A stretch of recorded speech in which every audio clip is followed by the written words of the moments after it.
Namo tassa bhagavato arahato samma sambuddhassa. Namo tassa bhagavato arahato samma sambuddhassa. Namo tassa bhagavato arahato samma sambuddhassa.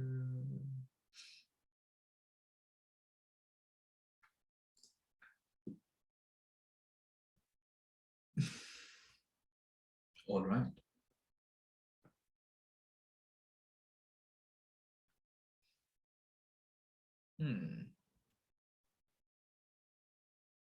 Just waiting for the others to come in as well, because I think they should come in a bit right now. So up until they do flow in, because I won't want anyone to miss any part of the Patthana. So if we share some of our sort of our thoughts after going through the lessons, the notes, the recordings, where are we at? I did ask the question, but the question turned into the question did not really receive the feedback I was hoping on, rather just commending the Dhamma by all of our very polite participants. But where are we at, just to sort of gauge the understanding, and also how we also move forward, because I do understand that it is a very heavy subject. It is a very heavy subject. So where are we at? Hey Umali, how are we doing?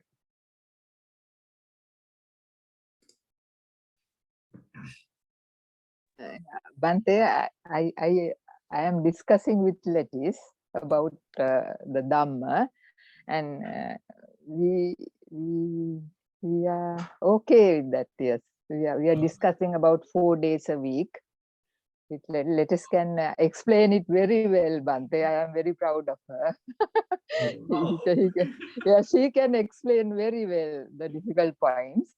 So, and then the knowledge I gain, I share with Devika. So I am in between and I gain knowledge again. That's interesting, Bhante. Actually, very interesting. Yes. Okay. And we'll consult Mala. If both of us have any difficulty, we'll consult Mala. Okay, so that's how we are working. We are working together. Chain of command here, I see then. Yes. All right. So now that, so anyone else would like to share their sort of... No, it's amazing sharing with Hemamali, like she said. So one day she gives it to me, so I'm a little comfortable now. I mean, this was a very heavy subject, and so it's Hemamali's help that I get. She's sharing with me. Good. All right. So now that, yes, Sujata. Yes, mine is a question which I don't think, and you'll be happy when I ask you, Bhante, because I want to know the meaning of Patana. Exact how you could define it. Okay. The meaning of Pathana. Yes. And we are learning without knowing the actual thing, what it is, basically. Okay.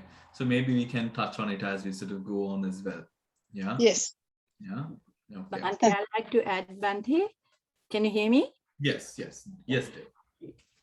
For the first time, I'm sorry, after we started this year, I actually sat and read through the 2 chapters on Pathana. And I think it's a discipline of sitting and first listening to you and the discussion that goes, which I couldn't understand because I missed some Rupa. Everything on Chittas and Chetasikas comes back because I've studied that. But Rupas, I've missed the reading and I haven't caught that. But despite that, when I sat down and read for the first, listened for the first time, your explanations of the first 2 lessons, I must tell you that actually you can understand if you listen properly, and if you have the time, which I think to study Abhidhamma, you need it. If you had the time to sit and listen to your lectures at least once, which is what I did, the things just fall back, the things that you have written notes and things. So you have to listen to during the lesson, and then you have to read it. And of course, if you can read it twice or thrice, it's so much better. So I don't think anybody that is here would find, and if you're discussing among each other and helping each other, I think with you as a teacher that this class will really, really benefit. Yes, I just have to say, because I put the least amount of effort into it, I think, from all. And if I could get so much out of it just by reading it through once, this last, I can think that everyone is studying and discussing, we get a lot out of it, Bhante. Yeah. So I'm very grateful. Thank you, dear. I am also going to be sharing some other resources with you that you could refer on points that sort of that you could sort of then go into sort of seeing what are the reasons behind the certain selections or certain differentiations of dhammas that have been put in. The resources do sort of seem a bit intimidating at times, but this first one that I'm sharing with you on the chat section is the Tripitaka, the Pali Text Society translation of the Pathana. There are 2 books. This is the first one. And I don't think you should sort of go into essentially reading the beginning of the Tripitaka text, because the positioning of it is different entirely to what we are studying now. What we are essentially studying now is a very basic introduction to Patthana. Right, a very basic introduction. Actually, it is the defining of Pathana, right? And that defining it, the part or equivalent of this section that we are studying, you will find in the preface of this book, right? And to also sort of answer upon certain questions that arose during the previous class, I will draw from this text here. Also, as we progress, Venerable Saddhammaran Sitero, who is Ashin Kundala Bimansa, who is a very eminent sort of teacher in Burma. He lived quite close to where I was based in Burma, while I was studying there as well, walking distance actually. And we used to go to his monastery every Poya for the Poya Karma. So he was instrumental in writing out these little sort of pamphlets like books, right? Detailed. And they offer a lovely explanation with wonderful examples to understand the different pachayas as we go with them. So I will share those links with you as well, so that you can study them as well. The other text that I'm going to be sharing with you is something that I've already shared with you earlier, which is of course our favorite Lady Shadow's Manuals of Dhamma. Manuals of Dhamma. I mean, with me, this book somehow comes along. There you go. Bill is treating it as a Bible, I think. So, so the Manuals of Dhamma is also lovely, and it offers, in the Pathana section, it has some lovely references to certain examples that will arise. I must apologize. I've forgotten the second question that I promised research on, but I do remember, or I did remember Chamri's question, of course, and of course, Chamri. And I've come with answers, right? All right, so let's get to it. Where is Dhamsiri's face today? Dhamsiri, we are missing your face today. Bhante, Yeah, sir. we are having some problems. Oh. Actually, both of us were COVID positive. Oh no, okay. Yeah, so we, because we might have to cough on and off, and so not to disturb you, we decided actually switch off the camera. Oh. And not only that, I have not shaven for 6 days, 7 days. So it's almost like a Abhidhamma Naraka. Okay. All right. Okay, Dhamma Center. All right. So let's get to it.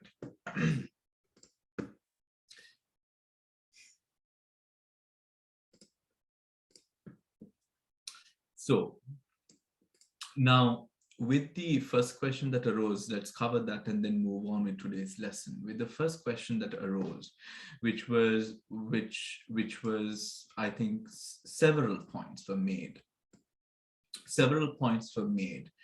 And to sort of fairly draw attention to the several points that were made in relation to the reasons that this part with the two delusion-rooted chittas why the two delusion-rooted chittas have been removed or are removed from the conditioned states. Dhamsari spoke about the repetition. Chamari brought in a very pertinent idea of the argument of firmness, because delusion, as we know, as nature, does not create or bring about firmness. Now, and of course, Chamari was referring to the part of the book which within this book, which we use as reference, where it states that. Now, I've brushed through different books from the Mula Pitaka, which is the direct Pathana, to other resources to find, and I have honestly not found this argument of firmness being brought in, right? Being brought in. But what I have found is I will change the screen. Hold on. What I have found is, I will first take you to Venerable Kundala's book, which is, I'll share the link with you. These are really nice sort of, and they offer also sort of, it's sort of direct into Vipassana as well. And it's a short sort of read as well. It's a short read, 45 pages. You can finish it in an hour or less. So I'll share the links to this book. And Venerable Kundala, right at the end, Venerable Kundala offers this explanation. Can you see the screen, everyone? Yes? All right. This explanation here. Excluding delusion from two delusion-rooted consciousnesses. Now, to those of you who haven't joined or are not aware of what we are speaking about, we are speaking about Hetu Pachaya, the conditioned states, right? The conditioning states being the 6 hetus: greed, hatred, delusion, non-greed, non-hatred, non-delusion. And what or where the problem arose is within the conditioned states. And as to the reasons why the two delusion-rooted chittas have been removed or are removed from that calculation. And Venerable Kundala offers this explanation here. Excluding delusion from two delusion-rooted consciousnesses. Delusion from each of the two delusion-rooted consciousness is excluded because it is not associated with another root, right? Which means greed and delusion operates together, dosa or hatred and delusion operates together, and delusion operates on its own as well, right? And under delusion, we have the two consciousnesses, Uddacha and Vichikicha, doubt, restlessness and doubt, right? And by being the only root present, it can only be a conditioning state, but never a conditioned state in these causes. Never a conditioned state in these causes. Again, it can, two delusion-rooted consciousness is excluded because it is not associated with another root, and being the only root present, it can only be a conditioning state, but never a conditioned state in these causes, right? But this does not reduce the number of mental factors from 52 to 51. Remember that we have moha in the mental factor, within the mental factors. The reason is that delusion is a conditioned state in other cases. Now, of course, when we read this, and Chamari, please, say anything as well, Now, when we first read it, I thought, okay, when reading this section, it does sort of elucidate or come into or bring out the idea of, okay, because it doesn't operate with another root, is the weakness in question here, right? But then it cannot essentially be the weakness, because the conversation of Hetupacha, or the essence of Hetupacha, is those dhammas that arise conditioned by the roots. The conversation is not about weakness, right? Or the focus is not about the weakness. Now, before we move on, let us discuss more, but let me then draw your attention to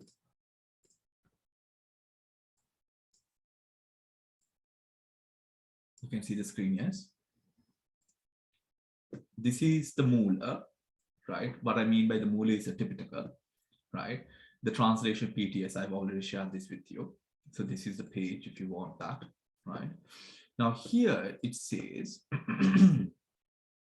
the conditioned states of root condition are found out from the relation of this condition given in the analytical exposition, right? States associated with roots.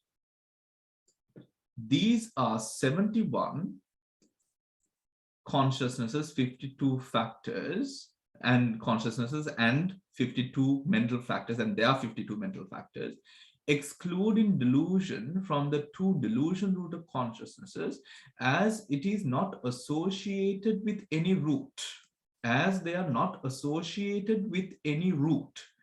Now, the root condition, as they are not associated with any root, so the same thing that was there earlier, the root, whilst it is not associated with another root, the root, when not associated with another root, now what does it produce upon or after comes into question, right? What are the causes that comes about as a conditioned state owing to this specific root?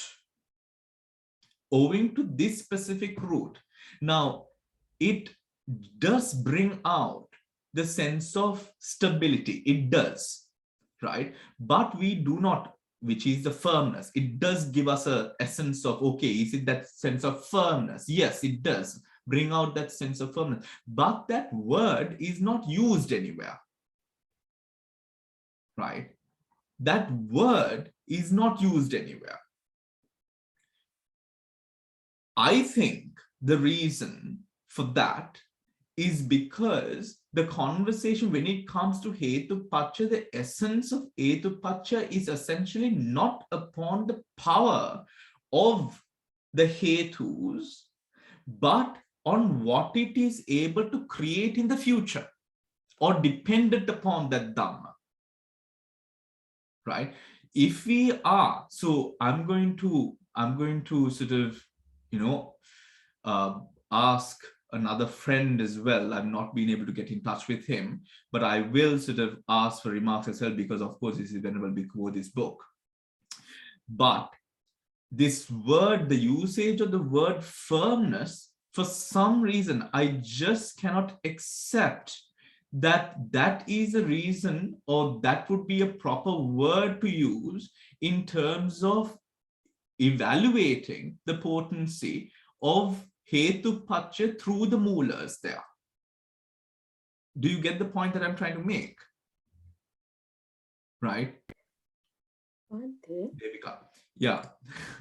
Yeah, uh, Chamari. I mean, could you go up this page one more? Does it say anything? Because you were reading from number 2. So I would like to see what they're saying about number 1, or, you know, just the basic description of the Hetu Pacha. Okay. This page. It does not, it's not a.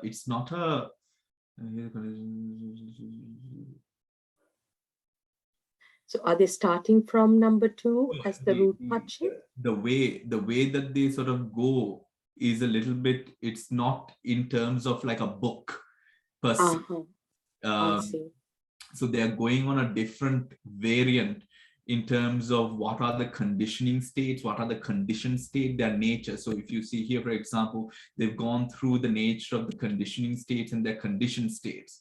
But this specific place, they talk about Hetu Pacha here, right? And of course, Hetu Pacha is then further evaluated in 4 different ways, 6 different ways later on, right? Okay. But I will share this with you, right? Okay. I will share this with you and do go through it, right? Yeah. Go through it. Do go through it and come back with your comments as well, Chama.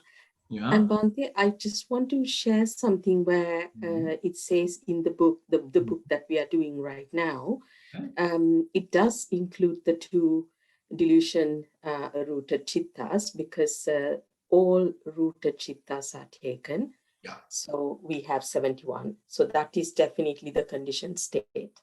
So Yeah. we have all of the rooted chittas, but what is excluded is the delusion chetasika, not the 2 delusion-rooted chittas.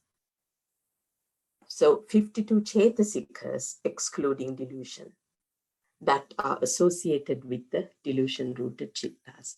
But otherwise, we need to have 69 rooted chittas. We have the 71. But it's not the chittas that are being excluded. I read it again where the comma was. So the 71 rooted chittas. Are you looking at this page? This one? Yeah, I am. Yeah. So it's 52 chetasikas excluding the chetasika of delusion from the 2 delusion-rooted chittas. That's what it means by 52 chetasikas excluding delusion, connascent with the 2 delusion-rooted chittas. So my understanding was that, therefore, you have as the conditioned states all of the rooted chittas, but where in the 2 delusion-rooted chittas, the delusion chetasika doesn't work as a root. Okay, so that is why then in that other thing, it says this part, but this does not reduce the number of mental. Yeah, that's why. 1, because in other case scenarios, delusion is there. Thank you so much, Chamari. Bhante, you need to thank Mihiri. She was the one who was pointing it out. Okay. So thank you, Mihiri, when you look at the recording.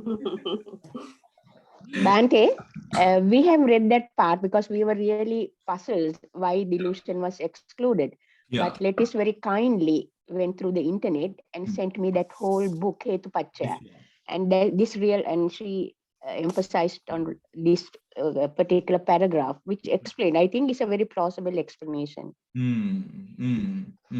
Yes. Thank you so much, everyone. All right. Now, where did we stop? What was the other question that Dhamsiri raised? If I might just Bhante, it was what Chamari raised, I think, and between Chamari and Dhammasiri, that was about the physical changes and the mental changes, whether they come at the same time or later. Yes. Oh, in the connaissance. Yes, about the Virupa Dharma and about the Javana moments, and whether if it comes earlier, second, 2 or 3, if it comes later, then it's weaker, and whether the physical changes will be there or not. I think that's what Chamari. Yeah. Yes, that's the one. I think it's the predominance connaissance. Yeah. Connaissance predominance. Yeah. Yes.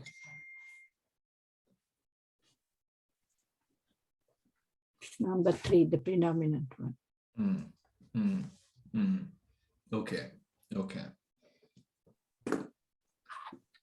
All right. So where did we end last week? Did we finish connaissance? Yes, Yeah. we came to the We went to mutuality 3. conditions, 21. Okay. You have to start from 4 then. Okay. So let's start 4 today, and then I'm going to come back with this, and then we'll go through 3 again next week. Is that okay, everyone? Yeah. Yes, Bhante. Yes. Right. So proximity. Preceding 89 chittas, excluding, so proximity cause. Let's read proximity cause. Before we go to proximity cause, can we...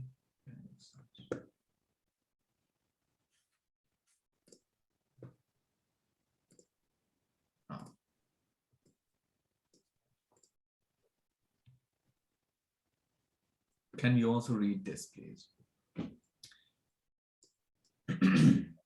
Dil, would you be able to read if you don't mind? Can you see? Yeah, I can see. I do my best, Bhante. Thank you. What is the hetu relation? Greed, lobha, hate, dosa, dullness, moha, and the respective opposites, i.e., disinterestedness, which is alobha, enmity, which is adosa, intelligence, which is amoha, or all hetu relations. So they have used different words for alobha and things that we don't use, disinterestedness and enmity and intelligence, but we use anyway. So what are the things that are related by these hetu relations? Those classes of mind and of mental qualities that are in coexistence along with greed, hate, dullness, disinterestedness, enmity, and intelligence, as well as the groups of material qualities which coexist with the same, are the things that are so related. All these are called Hetupaccaya Dhamma, since they arise or come into existence by virtue of the Hetu relation. In the above exposition, by the groups of material qualities which coexist with the same are meant the material qualities produced by karma at the initial moment of the Hetu conditioned conception of a new being, as well as such material qualities as may be produced by the Hetu conditioned mind during the lifetime. Here, by the moment of conception is meant the nascent instant of the rebirth conception, and by the lifetime is meant the period starting from the static instant of the rebirth conception right on to the moment of the dying thought. In what sense is Hetu to be understood? And in what sense Paccaya? Hetu is to be understood in the sense of root, the Mulata, and Paccaya in the sense of assisting in the arising or the coming to be of the Paccaya Dhamma. Or, it's a word I missed out there. Anyway, of these two, Sorry. The other, or the Upakarata. Of these two, Mulata is the state of being a root of the root, greed and so on, as shown in the Mula Yamaka. We have illustrated this Mulatta in the Mula Yamaka Dipani by the simile of a tree. However, we shall deal with it here again. Suppose a man is in love with a woman. Now, so long as it does not dispel the lustful thought, all his acts, words, and thoughts regarding this woman will be cooperating with lust or greed, which at the same time has also under its control the material qualities produced by the same thought. We see then that all these states of mental and material qualities have their root in lustful greed for that woman. Hence, by being a hetu, for it acts as a root, and by being a pachya, for it assists in the arising of those states of mind and body, greed is hetu pachya. The rest may be explained and understood in the same manner. That is, the arising of greed by way of desire for desirable things, the arising of hate by way of antipathy against hateful things, and the arising of dullness by way of lack of knowledge respecting dull things. Take a tree as an illustration. We see that the roots of a tree, having firmly established themselves in the ground and drawing up sap both from soil and water, carry that sap right up to the crown of the tree. And so the tree develops and grows for a long time. In the same way, greed, having firmly established itself in desirable things and drawing up a sense of pleasure and enjoyment from them, conveys that a sense to the concomitant mental elements till they burst into immoral acts and words. That is to say, greed brings about transgression as regards moral acts and words. The same is to be said of hate, which by way of aversion draws up a sense of displeasure and discomfort, and also of dullness, which by way of lack of knowledge cherishes the growth of the essence of vain thoughts on many an object. Transporting the essence thus, the three elements, lobha, dosa, and moha, operate upon the component parts so that they become happy, so to speak, and joyful at the desirable objects, etc. The component parts also become as they are operated upon, while the coexistent material qualities share the same effect. Here from the words Sampayutta Dhammadhiharati is to be understood that lobha transports a sense of pleasure and enjoyment to the concomitant elements. Coming now to the bright side. Supposing the man sees danger in sensual pleasure and gives up that lustful thought for the woman. In doing so, disinterestedness as regards her arises in him. Before this, there took place impure acts, words and thoughts having as their root illusion. But for the time being, these are no longer present, and in their stead, there arises pure acts, words and thoughts having their root in disinterestedness. Moreover, renunciation, self-control, jhana exercise, or higher ecstatic thoughts also come into being. Disinterestedness, alobha, therefore, is known as hetupachya, it being a hetu because it acts as a root, while it is pachya because it assists in the arising of the concomitant. The same explanation applies to the remainder of disinterestedness and also to amity and intelligence, which three are the opposites of greed, hate, and ignorance, respectively. Here, just as the root of the tree stimulates the whole stem and its parts, so it is with disinterestedness. It dispels the desire for desirable things, and having promoted the growth of the essence of pleasure, void of greed, it cherishes the concomitant elements with that essence, till they become so happy and joyful that they even reach the height of jhanic pleasure, path pleasure, or fruition pleasure. Similarly, amity and intelligence respectively dispel hate and ignorance with regard to hateful and dull things, and promote the growth of the essence of pleasure, void of hate and dullness. Thus, the operation of the three elements, alobha, adosa, and amoha, lasts for a long time, making their mental concomitants happy and joyful. The concomitant elements also become as they are operated upon, while the coexistent groups of material qualities are affected in the same way. Here the word lobha viveka sukha rasam is a compound of the words lobha, viveka, sukha, and rasa. Viveka is a state of being absent. Lobha viveka is that which is absent from greed, or is the absence of greed. Lobha viveka sukha is the pleasure which arises from the absence of greed. Hence, the whole compound is defined as lobha viveka sukha rasa, the essence of pleasure which is derived from the absence of greed. What has just been expounded is the law of Pathana in the Abhidhamma, turning to the law of Sutanta, the two elements of dullness and greed, which are respectively termed nascence and craving, are the entire roots of all the three rounds of misery.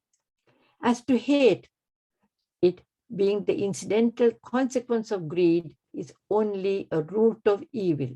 The two elements of intelligence and disinterestedness, which are respectively termed wisdom and the element of renunciation, are the entire roots for the dissolution of the rounds of misery. As to amity, it being the incidental consequence of disinterestedness, is only a root of good. Thus, the 6 roots become the causes of all the states of mind and body, which are either coexistent or non-coexistent. Now, what had been said is the law of Sutanta.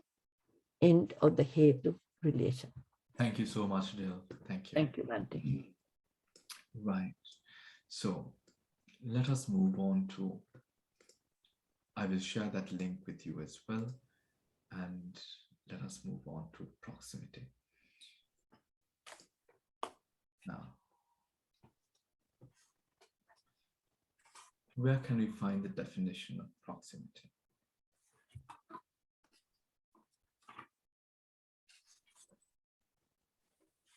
Bhante, page 306.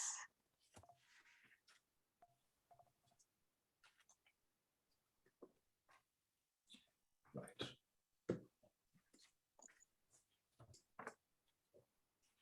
These two conditions are identical in meaning: proximity condition and contiguity condition. They differ only in the letter, which highlights the same relation from slightly different angles.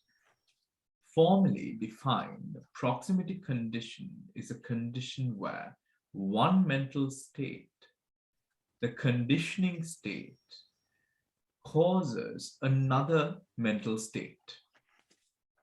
The conditioned state to arise immediately after it had ceased, so that no other mental state can intervene between them. Contiguity condition is a condition where the conditioning mental state causes the conditioned mental state to arise immediately after it has ceased, in accordance with the fixed order of the mental process. These two conditions apply to the relationship between Chitta and Cetasika, ceasing at any given moment, and the Chitta and Cetasika that arise immediately in immediate succession. The Chitta and Cetasikas that have just ceased are the conditioning states. The Chitta and Cetasikas that arise immediately afterwards are the conditioned states. The death consciousness of an Arahant, however, does not function as proximity or continuity condition, since it is not followed by another Chitta. right? That it is not followed by another chitta. I think through the course, we highlighted these conditions, these two conditions time to time, isn't it? Now, 4, proximity. Preceding 89 chittas, 52 chetasikas. They're conditioned states except the Arahant's death consciousness. So whatever the Arahant's death consciousness is, that is excluded. Succeeding is the 89 chittas and 52 chetasikas, right? 89 chittas and 52 chetasikas.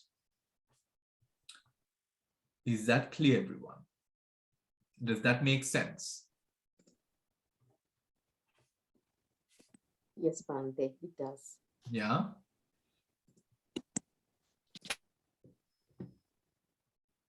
Hemamali? Yeah. Noeline? Yes, Bhante. Okay. All right. Can we move on to the next one? Is that all right?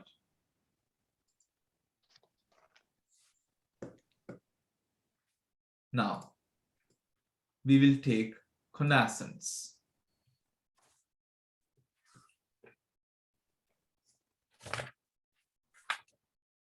Next one is 5. Yes. So proximity and contiguity is the same. Yeah. Okay. Right. So we can move on to connaissance. Right. All right. Bhante, just Oops. Yes, Noeline, could you unmute yourself again, please?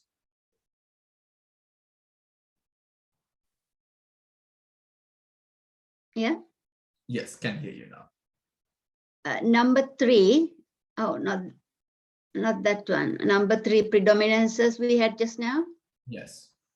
No, we did proximity just now. No, I mean the one above that, Bhante, please. Yes. Yes. It says excluding hate, envy, avarice, worry, and not that one, but sorry. This one. Where it said it excludes. Sorry, Bhante, I'm still looking for it.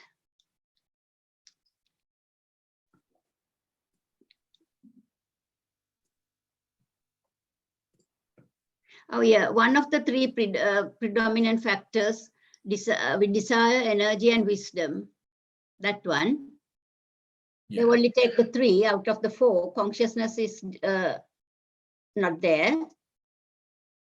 Is it because consciousness is the only chitta and the other 3 chetasikas, or any other reason?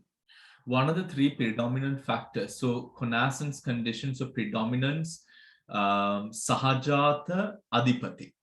Sahajata Adipati conditioning states, one of the 3 predominant factors, desire, energy, wisdom, connaissance with 52 predominant javanas, chitta of the 52 javanas.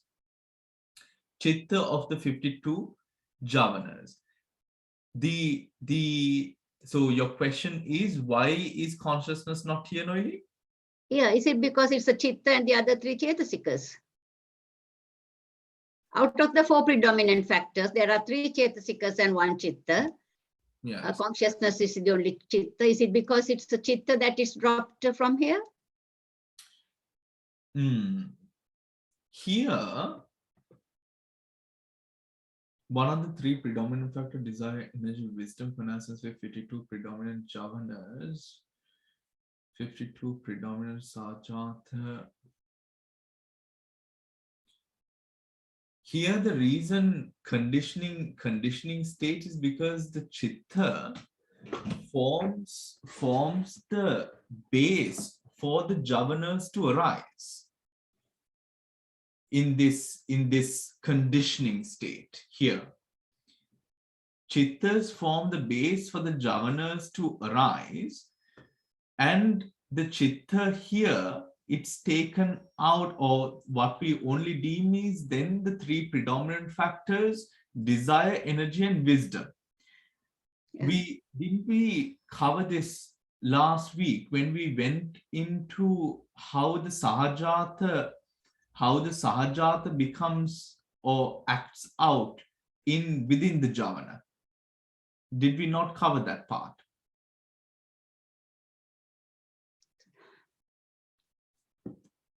So one of the three predominant factors, connaissance with the 52 predominant javanas, chitta of those predominant javanas. Then 52 predominant javanas, 51 chaitasikas excluding doubt, other than predominant factors, material born of predominant chittas. Let us go to connaissance adipati. What was the page? I think it was down here, wasn't it? Page 317, Bhante, at the 317. 317 at the top of the page. Yes. Right. Connaissance predominant, Sahajata adipati, is a condition where a conditioning state dominates conditioned state connaissance within self. The conditioned states in this relation are four predominants: desire, energy, consciousness, and investigation. Only one of these can take on the role of predominance condition on a given occurrence, and then only in Javana Chittas with 2 or 3 roots. The connaissant mental and material phenomena are conditioned states.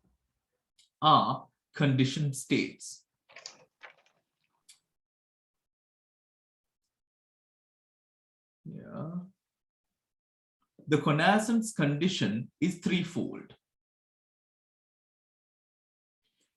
Consciousness and mental factors are the condition for one another. And for the connaissance material phenomena, the four great essentials mutually or derived material phenomena, the heart base and the resultant mental aggregates for one another at the moment of rebirth linking. Connaissance condition is a condition where a conditioning state on arising causes the conditioned states to arise simultaneously with itself. This is compared to the flame of a lamp, which on arising causes light, color, and heat to arise along with it.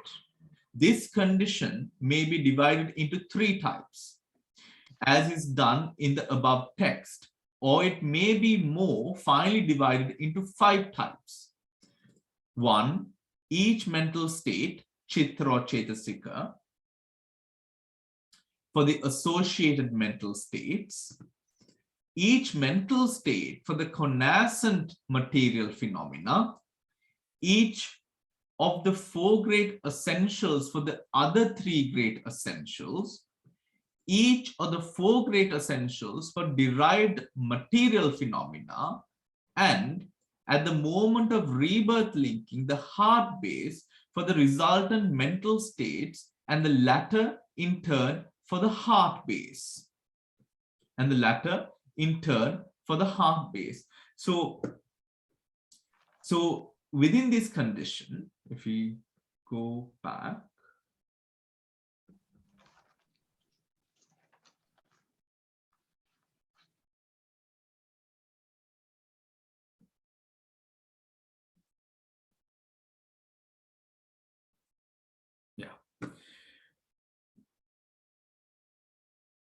the conditioning state of Sahajata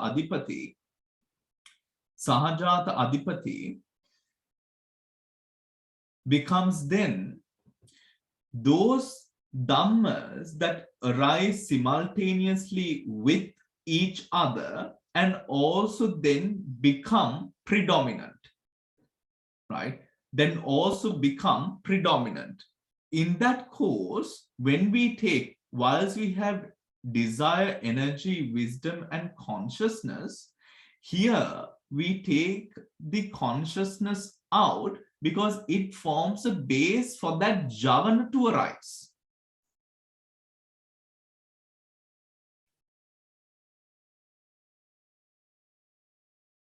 it forms the base for the Javana to arise. The Javana itself is a consciousness, right?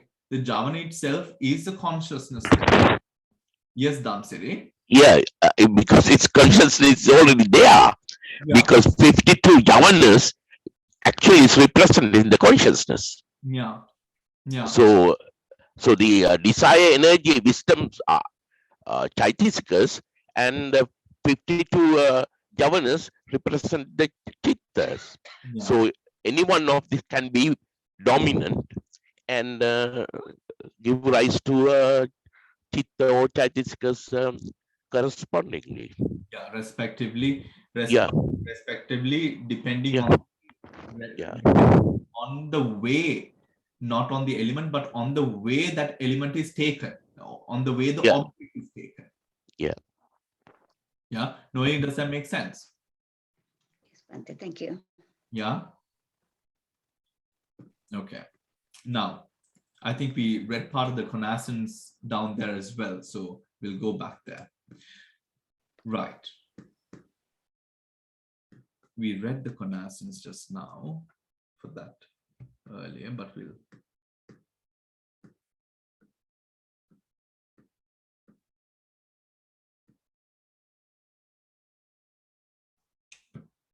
Right. Number 6. Right. We'll read it again.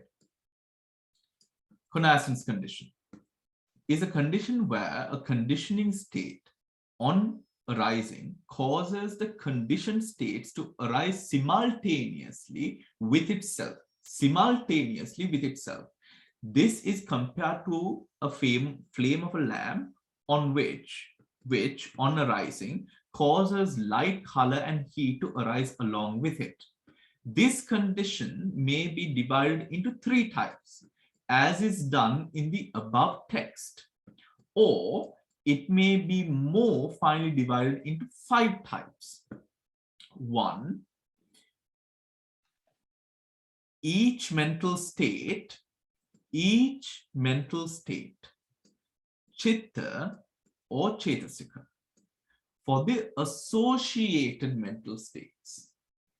For the associated mental state, each mental state, chitta or cetasika, for the associated mental states. Right? 2, each mental state for the connascent material phenomena. Ekuppada Rupadhamma. 3, each of the 4 great essentials for the other 3 great essentials. Right?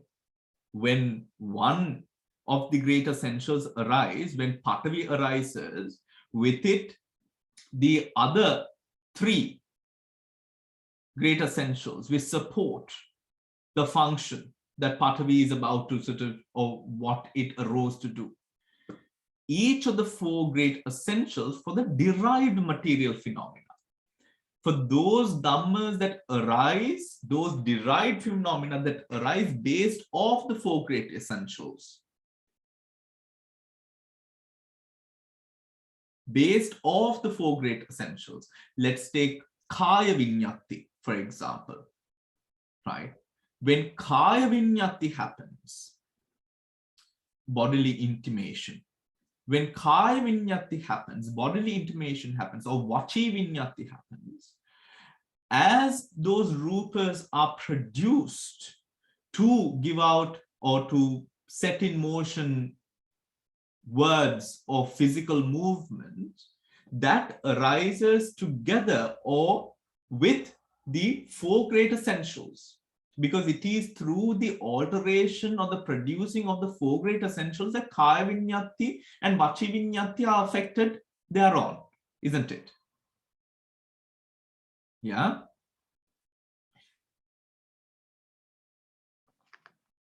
Five. Noeline, did you have a question?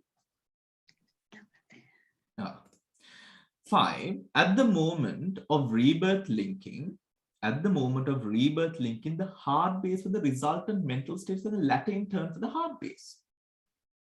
Right? At the moment of rebirth linking, the heart base for the resultant mental states, and the latter in turn for the heart base. Do we remember why this is? Because at the time of inception, now this is actually one of the reasons where within early Buddhist texts as well, and the later commentators, the debate goes on where, which questions what truly is the heart base, right? What truly is the heart base? So, because here the heart base, they are sort of what it is, like a flash of sorts, at the time of inception, with the arising of the heart base, those sort of respective mental states also give rise, sort of continuing or in that sort of producing process, right? So that is what it is talking about, right? That moment of conception, birth, rebirth linking. Now, back to connaissance condition. Any questions, anyone?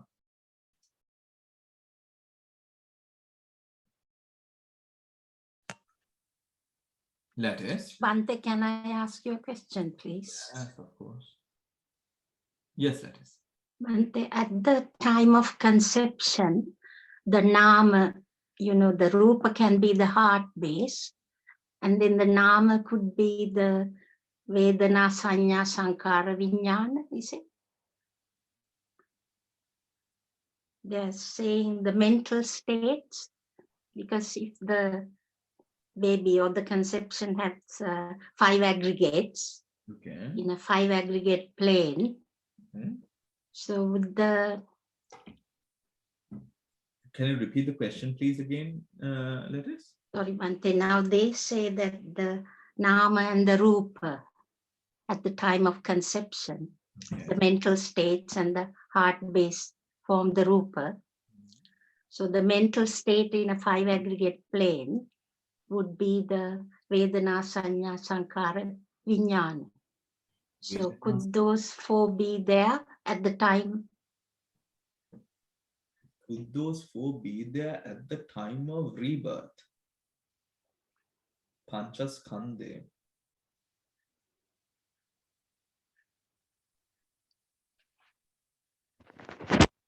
Rupa Vedana, Sanya, Sankhara, Rupa Vedana, Sanya, Sankhara, Vijnana. Bhante, can I say something? Yes, Dhamma. At the time of rebirth, you have only Patisandhi Vijnana. Yeah, that's the one. Yeah. Right? And you don't have any more complicated the Vijnanas at that time. And together with Patisandhi Vijnana, you immediately comes Kaya Dasaka, Bhava Dasaka. That means, and then comes Vastu Dasaka. Right? So it's a at the time of the inception is consciousness is actually Patisandhi Vijnana. Then within few fraction of a second, it becomes re-established the Bhavanga Chitta, and then with the Vatsudasaka, you have a place to reside that Bhavanga Chitta. Right? Excuse me, Dharmasiri, then what you said was the 30 rupas, isn't it? The dasaka, 3 dasaka. That's right, yes. Then it so grows. There is no mental thing there. Why? Consciousness? The no, Vijnana, Patisandhi Vijnana. Patisandhi Vijnana is the consciousness. But they're saying mental states, so I don't understand why they're saying mental Bhante, state, if it is one. Okay. Bhante, can I say something? Yes, Shani. Bhante, this could be the object that you are in a mind. Your mind is the objects that coming and going. It's a recurring happening. You're in a state of mind. Your mind is in a state. So every moment to moment, it is coming and going, isn't it? The objects and changing your objects. This is, we are talking in the meditative mind, isn't it? We're not talking about. No, we are not talking about the meditative mind. We are talking about the mind. The mind, actually not only the mind, we are talking about conditions which arise together within the compendium of chittas, chetasikas, and rupas. So they all come together, and they all also, they dies at the same time when you start changing, isn't it?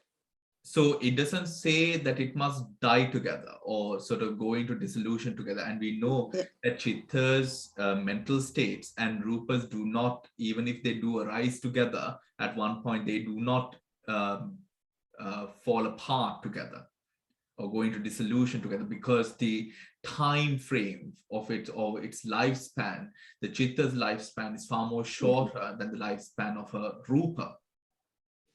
Yeah, it is 17 sakshanas, right? Yeah. So that's how I understood it. It is coming like last of the sakshanas, and then it disappears, it's changed into another. Yes. That's how I thought. Okay. Repeat that again, Shana. I didn't get you. Each tiktakshana lasts only for 17 tiktakshanas. It's each thought, right?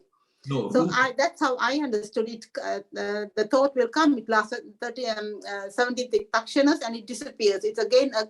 So you keep moving. So that is again. It's like how can I? Then api mema gatthoth.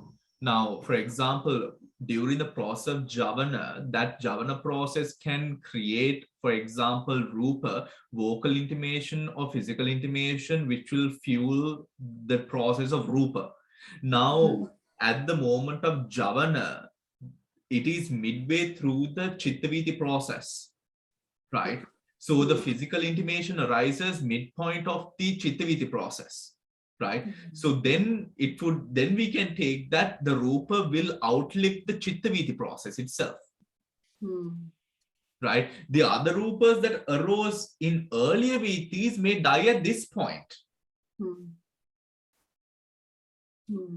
Right. Because essentially the volition is process, or the object is process, whatever the object might be, chakku vinyan, chakku arammana, chakku dvaraviti, or sota dvaraviti, whatever the aramuna is, the object might be, right, that will facilitate the starting of the chittaviti, but it is at the midpoint of the, or during the time of the javana process, that the physical changes would essentially now be created. Right. So then the physicality would outlive that chittaviti process then and there as well, isn't it? If we count from 17. Yeah.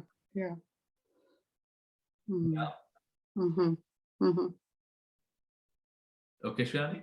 Yeah, thank you, Bhante. Yes. All I right.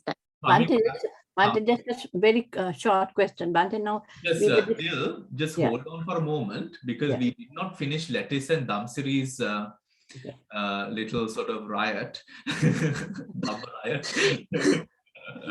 So Lettuce, what is your point of information? You were saying something, Lettuce. No, Bhante, it's a problem for me, because when they say mental states, I understood as the four, the other Vedana, Sanya, Sankhara, Vijnana. Of course, you bring with your, in your Sankhara, you bring all your kammas, isn't it? Yeah. But and Bhante, I listened to a Sanya, talk. they say that. Sorry, who is speaking now?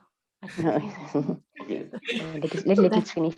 I mean, everyone is so eager, One day I read in one Lady Sayadaw's books that they remember the past birth. So could they be bringing Sanya with that? Yeah, they can. Yes. Oh, okay. Yes. I mean, the Kamma Sankharas. Yeah. I don't know. Bhante, I listened to Valimada Jinalankara Tere's talk, and he says at the Pratisanti, which is only a Vipaka Chitta, it brings only Karma Bala, but not Chitta Bala. So it brings 3 Nama Dharmas, which is Vedana, Sanya, Sankara. So when the Patisanti comes, it brings Vedana, Sanya, Sankara to 3 Nama Dharmas, and then after it settles down, it brings the 3 Kalala Rupa, that is Kaya Dasaka, Bhava Dasaka, Vastu Dasaka. So what Letty said is correct. When Patisandhi Vijnana comes, it brings Vedana, Sanya, and Sankara. 3 Nama Dharmas. Yes, but Vedana, Sanya, Sankhara, and through the process of Patisandhi and after the development of the being is different as well. Because Vedana, Sanya, Sankhara, although the Dhammas, it's not operational. It's like Anusaya in a sort of in an analysis of Kilesa.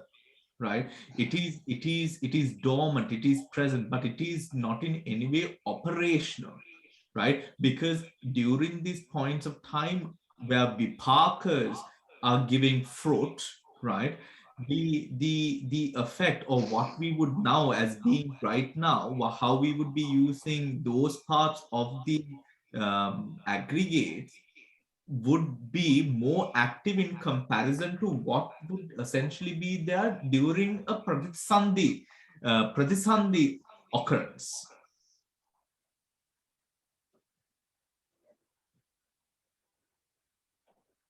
Mala? Yeah. Okay.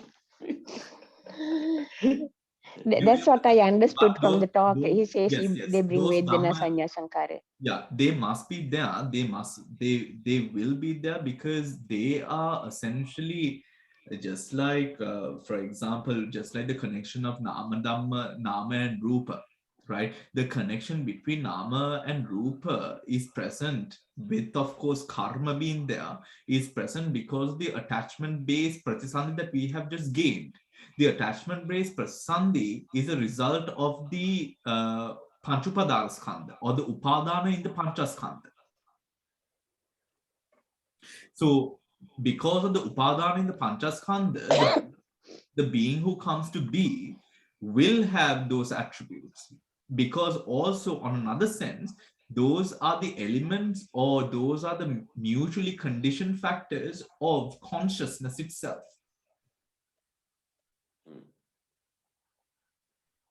Consciousness will not arise without Vedana and Sanya.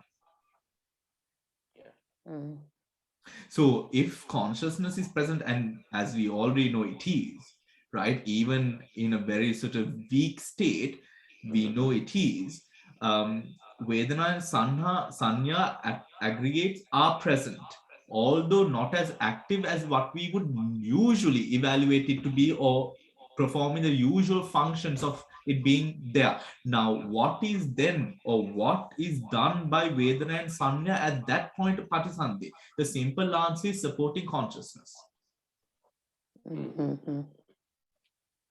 Yes, Bhante. Yeah. Thank you. There was this other part, one moment, Tamari. There was this other part, it just slipped my mind. I forgot it. Okay, it will come back, I think. Yes, Dil. Yeah, Bhante, I just want to ask slightly different, but at this moment, when the Pratisandhi Chitta becomes a Bhavanga Chitta, and you mentioned that always for conscious to go, which is carrying the Sanya and Sankara, that that we said that there has to be the Hridaya Vastu. In that little discussion that went in the Bodhi Marga also, at the moment, this Hridaya Vastu, we are not sure in the Dhamma books, I think, whether they said whether that is the physical part, like in the heart or the brain, even though all of quantum science is saying that you have got the 40,000 sensory neurites in the heart. So is it still that we just call it Hridaya Vastu, but that doesn't necessarily mean that it is Hridaya as in Sinhalese as a heart? Are we still in that state? We are saying it goes through the Hridaya Vastu, yes. Right, and that consciousness is going and it's like the Anusaya and is supported by this Sanya and Vedana Sankara. But are we still saying that it doesn't necessarily mean that it's a physical part like the heart, that it can even be the brain? Are we still in that state, even though quantum physics is saying about the sensory units and much more impulses goes from the heart to the brain and brain from the heart. Is that where we are still, Bhante? I thought that was what you were implying in that reply there. Because even though colloquially and it was generally accepted that it was the heart, that it was never mentioned in the text exactly where it was. And even though science is now saying this, the traditional scientists have never accepted anything about vibrations and waves. So they are not accepting what the research is saying. And in the Buddhist text, they are not actually mentioned anyway. I think that's what you mentioned, that it's actually the heart, as they call it, the heart. But even though traditionally, at that time in India, everybody, particularly the Vedic people, they always felt it was the heart. Is that where we are still in Bhante? Because there was lots of... Well, of course, as we've discussed, with regards to the heart base, I think, traditionally what the commentators would go on to sort of say is, of course, a story about the thick blood that the consciousness associates. But I personally believe that there might be a connection to the processes of rebirth to find out what the heart base is. What is the Rupa Dhamma that the heart, or rather consciousness, first arose based upon? Which is another area of conversation on its own. But we do find that when we sort of, although it might be quite important to sort of realizing or coming into sort of an understanding on a science position to understand where it might be or what it actually is. I think on a meditative level, what we always focus upon is a position of connection or a position of rootedness, which keeps the consciousness rooted with the being, which is the Rupa Dhamma, right? And that conversation can be tracked back to the time of rebirth or how rebirth takes place, right? But we'll talk about it. Okay, thank you, Bhante. Thank you. Not the time. All right, Chamari? Yes, Bhante. So Auntie Letitia's question, I think the answer is in the book where under guide to verse 20, under the connaissance condition, number 1, each mental state. Page, please. Page 317. And the connaissance condition, a tiny bit further down, So number 1 there, it's referring to each mental state. So she was asking about mental states. So chitta is a mental state, chetasikas are mental states. So the patisandhi chitta will have both. So they are the mental states they're talking about, as I understood. Yeah. Chitta and Chetasika for the associated mental states. Chitta or Chetasika. Lettuce?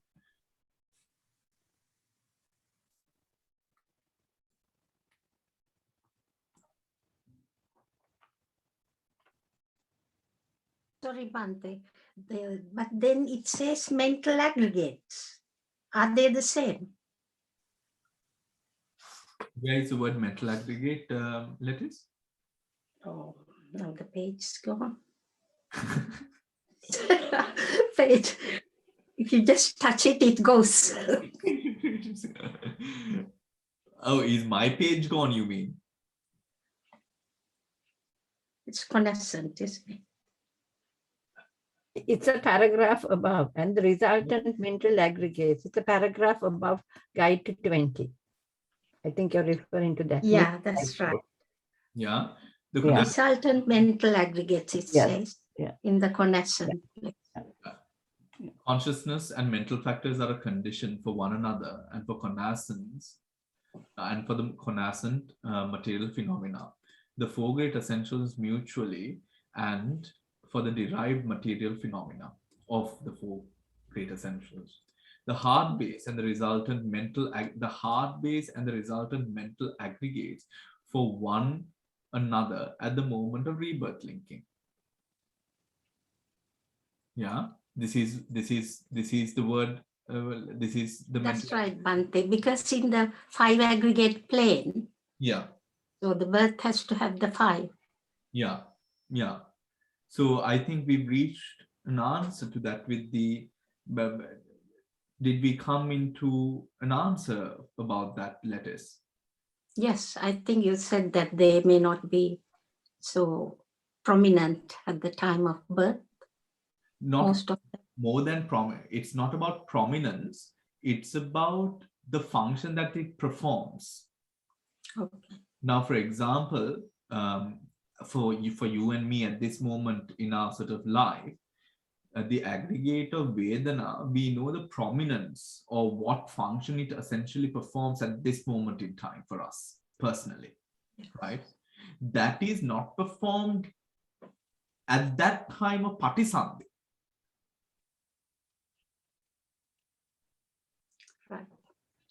Right? Because Patisandhi, without the Salayatanas, without the maturation of the sense bases, we are unable to take objects.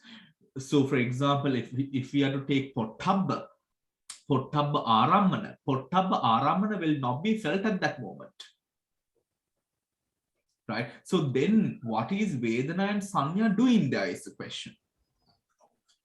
Vedana and Sanya are counterparts of Vijnana. And Vijnana is connected to Sankhara. So, Bhante, that means a form of energy? Yeah, I mean, yeah, of course. It's a form of energy. It's Vijnana means that is the form of energy that is, yeah.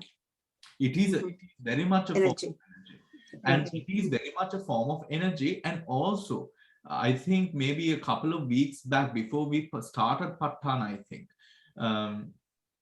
we spoke about, this sort of, I took the example of like a flash, a thunder strike, and the sort of the picture or the area that is sort of lightened by sort of lightning. Also, I mean, if you remember your party days, Shriyani, Yeah. Where you have those lasers where they sort of blink very fast that you would see, that people are in slow motion, right?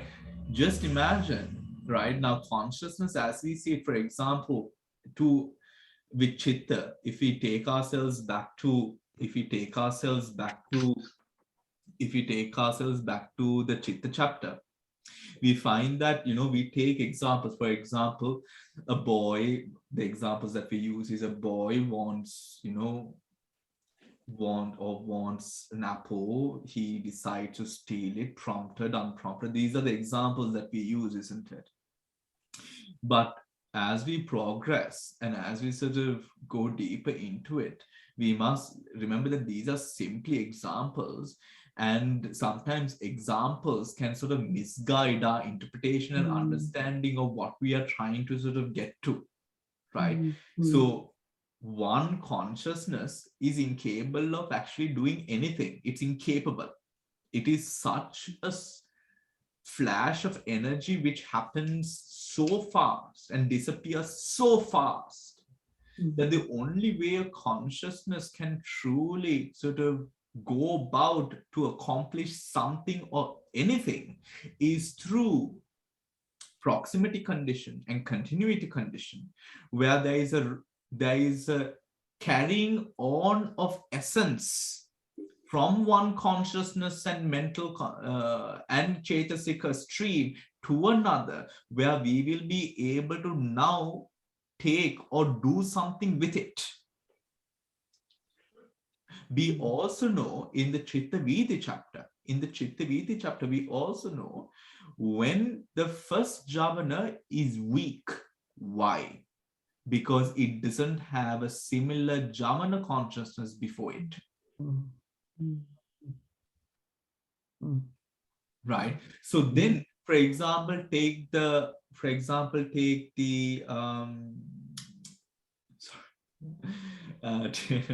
take the Chakku Vinyana Chitta. The Chakku Vinyana Chitta in a Chitta Viti. So then assume its position. Right?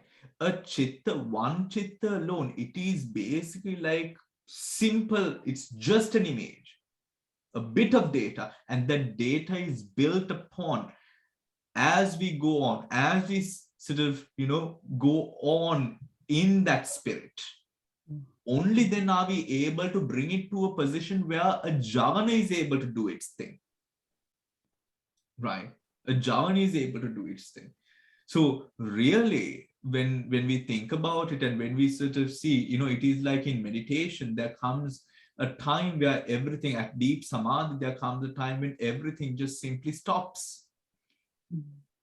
Sound, smells, taste, body, air, sensations, everything, right? Deep samadhi, it just simply stops. And when you arise or come out of your samadhi, you realize that you've been in that position. And that position for the first time can be such a awing experience because we've never truly one, we've never experienced it. Two, because it is almost as if such a lack of vitakka, such a lack of vitakka to an extent where it is almost unrecognizable to our normal mundane beings. Right?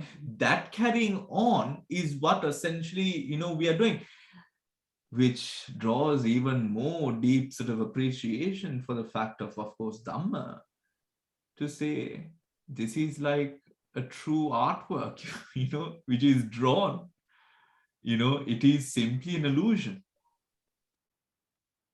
It is simply an illusion because of proximity and continuity. We find personality, characteristics, self.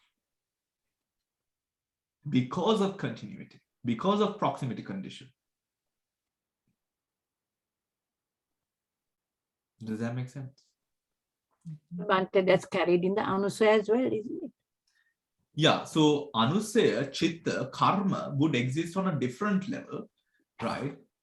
All three being energies, all three being causes, all three being effects. So then, if we then just swipe away Anusaya and Karma, we have consciousness, and consciousness has its supporting factors like Vedana, Sanya, right? Those mental aggregates. And with it, its respective mental concomitants, which arise as Chitta's support base. There. This is what I forgot. Letty's brought out this question about past births. And I think about past births, isn't it, Letty's? Yeah, remembering past births. And the remembering past births, that is memory, not sanya. All right. That is memory, not sanya. Right?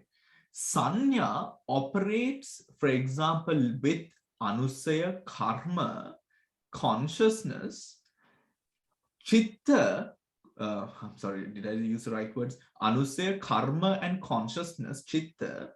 Memory is a function of consciousness. Right? That function of consciousness, again, with that energy, just like, for example, my genes could be tracked to, an ancestral heritage, so many thousands or millions of years, right?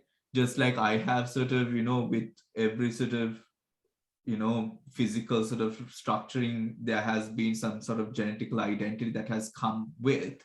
In a similar way, the mind also has that same thing, which we refer to as memory. Memory is a function of consciousness. It is not sanya. Okay, thank you. Yeah. Yeah, thank you. I think that flash example gives us a different depth of understanding over sanya, over vedana, right? Because we have to really question when we are, this is something that I'm doing at the moment, which is really question where my ditthi is. And this is something that I'm doing currently with like all the, classes that we are doing and, everything that we are speaking about. And of course, we've come to that sort of discussion base with regards to our Vipassana class as well, which is when you question ditthi, the association of Atma in ditthi, and then you subtract that from your understanding of something and you arrive at a very particular place. And that place is, I believe that it resonates well with the essence of what Nibbana or what the Buddha preaches about Nibbana far more than these stories that we give it. Bhante, is that state like just pure awareness? At that point, is that what you call pure awareness?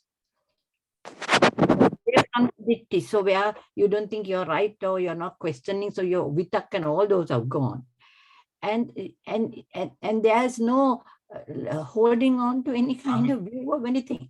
So it's pure awareness. Because I've been questioning the same thing very often when I'm not in meditation. Also, when things arise and you sit down and then you go, and I'm just wondering that because you are very alive at that moment, you're there, but there's no person, so there's no being there. So is that just awareness? However, you can't describe it, Bhante. Well, the word that we saw being used in last Sunday's Vipassana class was noticing. Right? A process. More than an object. Yeah, so noticing is a process. It's a process more than an object or a subject or anything else. I think even to that extent, when we take away the ditthi and the atma, noticing becomes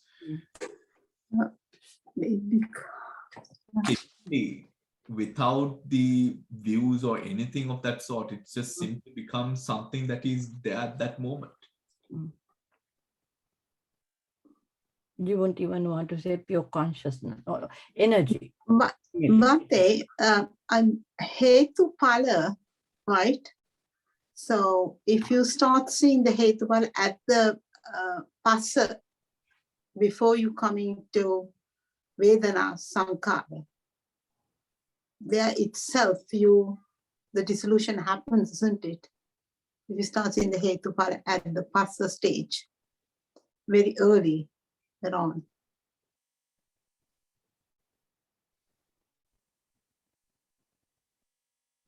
Hetu pala in the passa stage. Yeah. I mean, yeah, of course, ideally, if we can do it. Yeah. If we can do it. Because as we remember, I think a couple of months back, we had this. Isn't it? Yeah. Because it's Vedana Sankhara, when it's come to the Sanya, Vedana Sanya, that means it's gone past. You are more involved with your object, isn't it? At the passa stage, you are very initial and much easier. Yeah, the thing is stopping ourselves from taking passa pacha, vedana pacha. The thing is when we catch on to it, it has already gone beyond. That is passa stage is you are very early. Yeah, Vedana Sanya Sankhara, that means you have gone past. It's a lot to handle then. That is where again that sort of word is used in terms of simply noticing and bringing the mind back to simply noticing, because the more that you try to interact with something, with anything, it becomes something. And when it's something, it's Atma rooted. Yeah. Right. Yeah. So that is why even I think when the usage of the word awareness and the usage of the word noticing, I'm coming to like the word noticing even more now, right? Because noticing, because awareness we find ourselves in a doing process again connected to Atma. But in the sense of because I guess because of the heavy usage of the word as well, heavy usage of the word as well, creating that sense of doing again rooted in Atma, the sense of simply noticing without really interacting with the object at all, other than the simple process of noting its arising, noting existence, noting its passing away on its own accord, not yours. Because the moment it becomes on your accord, it has gone into Vedana and it has flourished into the other states of the Patisampada already. Yeah. So that's why this sensing and hearing and cognizing, it's that stage. But that's differentiated a little more. Noticing is just observing, not even saying, like dictated, you are not even saying that it's sight or hearing or sensing or cognizing, right? So it's even a bit more basic than that. Yeah, because without cognizing, yeah. Remember, Shriyani Dil, remember, the noticing is what you might be doing. Yeah. What is going to support the results of that noticing is insight. That is where the ditte, dittamattan, sutte, sutamattan that comes in. Yes. So the insight is the Nibbana at that point. Not essentially. No, not really. Not essentially at that point. No. Yeah, but to get to Nibbana, as I said, when this Bahya went and asked, that was what the Buddha said, isn't it? For him, that it said, please tell me Dhamma, and because he was ripe enough to understand at that point. I mean, he said that, and he immediately became Arahant then. I think it is in a way, yes. You start seeing the sunyata very quickly without going too far. Sorry, Bhante. You're smiling. Did I say something wrong? No, not really. Why did you say sorry? Did you say something wrong? No, I think that's how I understand and how I practice. See, start seeing the sunyata at the first stage itself, rather than going into Vedana Sanya Sankhara. The Sankhara means you have already fully involved in your thought process, and then you have to deconstruct the whole thing back again to I think from Hetupacha we've moved on to, from connaissance condition, we've moved on to Vipassana, Sandhi Vipassana. So maybe we can circle back about to this topic on Wednesday, because we're doing this, isn't it? On Wednesday. Yeah. So that's all the time that we have for today, everyone. I will see you all tomorrow morning for meditation. Take care and all the very best. Bhante, that's the beauty of these classes. Today is Abhidhamma, then tomorrow is the Wednesday, the beauty of it, and then tomorrow morning we are doing the meditation. Whereas we will get the opportunity of these three things happening. Exactly. That is for me, from everything else, that is the beauty of it. Because normally we go on retreats, we are meditating for 12 days, whatever. Right? A little bit of instructions, we get definitely, we get Kamatan. And then, but here it's not, you're going to the theory of meditation, then you're meditating, and then when you speak to, you're combining all three, and the questions are also such. So I think we are really, really very, very fortunate. Thank you. Thank you, Bhante. Good night, everyone. Bhante. Thank you.